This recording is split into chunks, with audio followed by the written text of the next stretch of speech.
এরকম একটা অদ্ভুত লাইটের সামনে দাঁড়িয়ে নিজেকে ক্যামেরায় খোঁজা ছাড়া আর কোনো কাজ করা সম্ভব নয়। পেছনে রয়েছে বাবা ভোলেনাথ আর ওই যে দূরে রয়েছে হনুমানজি। যেই ব্যক্তিকে পালাতে দেখলে সে হাঁসের তাড়া খেয়ে পালাচ্ছিল। এখানে ছিল প্রচুর হাঁস, তাদের কাছে গেলেই তারা সবাইকে তাড়া করছিল।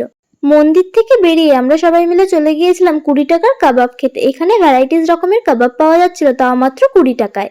তারপর খেয়েছিলাম 10 টাকার পকোড়া আর তার সাথে 50 টাকা প্লেটের পাপড়ি চাট। এই প্রত্যেকটা দোকানই ছিল সিলিকন ভ্যালি মোড়ে।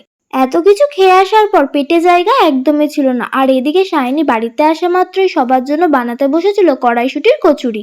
অনেকের কাছে শুনেছি কড়াইশুঁটির কচুরিতে পুর ভরার পর যখন লুচিগুলো বেলতে যায় তখন নাকি পুর বেরিয়ে আসে। শাইনি এত সুন্দর করে পুর ভরে লুচিগুলো বেলেছিল, পুর তো বেরিয়ে আসেইনি, উপরন্তু লুচিগুলো খুব সুন্দর ফুলেছিল। কচুরির সাথে শাইনি করেছিল আলুর তরকারি। লুচি খেয়ে রাত্রেবেলা টানা একটা ঘুম দিয়ে পরের দিন সকালে চললাম বাড়ি। আজকের জন্য এইটুকু, টাটা, বাই বাই।